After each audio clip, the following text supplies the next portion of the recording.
ನಾನು ತುರ್ತು ಲೈವ್ ಬಂದಿದ್ದೀನಿ.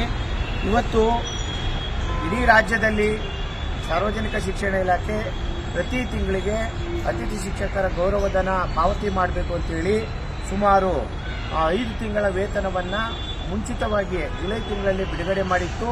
ಆದರೆ ತಾಲೂಕು ಶಿಕ್ಷಣಾಧಿಕಾರಿಗಳು ಇವತ್ತಿನವರೆಗೂ ಆ ಹಣವನ್ನು ಬಿಡುಗಡೆ ಮಾಡೋದಕ್ಕೆ ವಿಳಂಬ ಮಾಡಿದ್ದಾರೆ. ಮತ್ತು 3 ತಿಂಗಳು 4 ತಿಂಗಳಿಗೆ ಒತ್ತಾಯಪೂರ್ವಕವಾಗಿ ಪೆಂಡಿಂಗ್ ಇಟ್ಬಿಟ್ಟು ಹಣಕಾಸು ಬಿಡುಗಡೆ ಆಗಿಲ್ಲ ಅನ್ನೋ ಒಂದು ವಿಚಾರವನ್ನು ಅವರು ಇವತ್ತಿನವರೆಗೂ ಹೇಳ್ತಾ ಇದ್ದಾರೆ. ಆದರೆ ನಾವು ಇವತ್ತು ಅದರ ಬಗ್ಗೆ ನಾವು ವಿಚಾರಗಳು ಮತ್ತು ದಾಖಲೆಗಳು ಆದೇಶಗಳನ್ನು ನಾವು ಕೂಲಂಕುಷವಾಗಿ ಪರಿಶೀಲನೆ ಮಾಡಿದಾಗ ಅವ್ರಿಗೆ ಜುಲೈ 27ನೇ ತಾರೀಕೆ ಹಣ ಬಿಡುಗಡೆ ಆಗಿರೋ ದಾಖಲೆ ಇದೆ. ಮತ್ತು 27ನೇ ತಾರೀಕು ಆದಮೇಲೆ ತಾಲೂಕ್ ಪಂಚಾಯಿತಿಗಳಿಂದ 3 ದಿನದಲ್ಲೇ ಹಣವನ್ನು ಬಿಡುಗಡೆ ಮಾಡಿರೋದಾಗಿರೋ ದಾಖಲೆ ಇದೆ.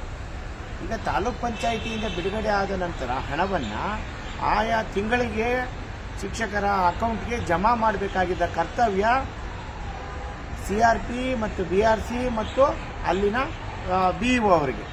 ಆದರೆ ಇವತ್ತಿನವರೆಗೂ ರಾಜ್ಯಾದ್ಯಂತ ಎಲ್ಲ ಪ್ರತಿ 204 ತಾಲೂಕುಗಳಲ್ಲೂ ಸಹ ಯಾವುದೇ ಕಾರಣಕ್ಕೂ ಪ್ರತಿ ತಿಂಗಳು ಸಂಬಳವನ್ನು ಬಿಡುಗಡೆ ಮಾಡಿಲ್ಲ. ಯಾರಿಗೆ? ನಮ್ಮ ಅತಿಥಿ ಶಿಕ್ಷಕರಿಗೆ. ಹಾಗಾಗಿ ಈ ವಿಚಾರವಾಗಿ ನಾವು ದೂರನ್ನು ನೀಡಿದ್ದೀವಿ.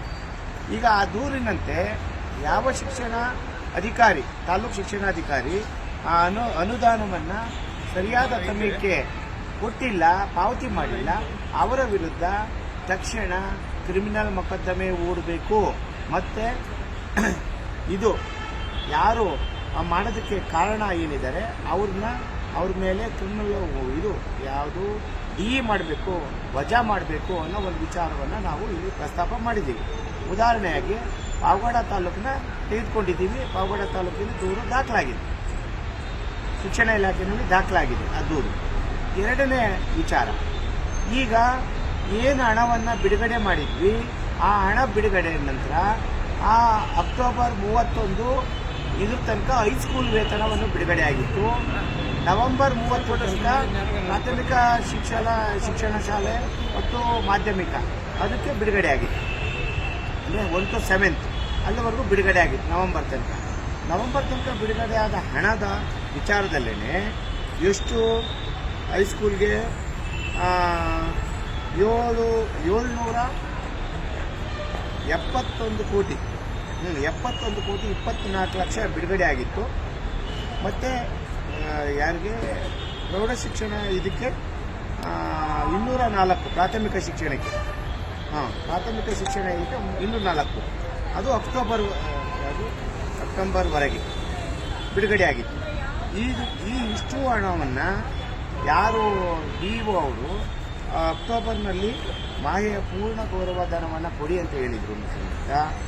ಕೆಲವು ತಾಲೂಕುಗಳು, ಅದರಲ್ಲಿ ಮೈಸೂರು ಜಿಲ್ಲೆಯಲ್ಲಿ ಆ ತಾಲೂಕುಗಳಲ್ಲಿ ಹಣವನ್ನು ಕಡಿತಗೊಳಿಸಿದ್ದಾರೆ.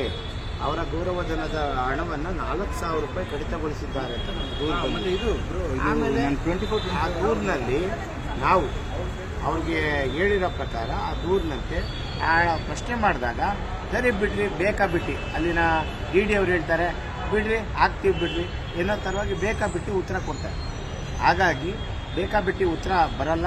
ಸರ್ಕಾರ 15/9/2025 ಅಕ್ಟೋಬರ್ ತಿಂಗಳಲ್ಲಿ ಯಾವುದೇ ಕಾರಣಕ್ಕೂ ಯಾವುದೇ BEOಗಳು ಏನು ಹಣವನ್ನು ಗೌರವ ಸಂಬಳವನ್ನು ಯಾವುದೇ ಕಾರಣಕ್ಕೂ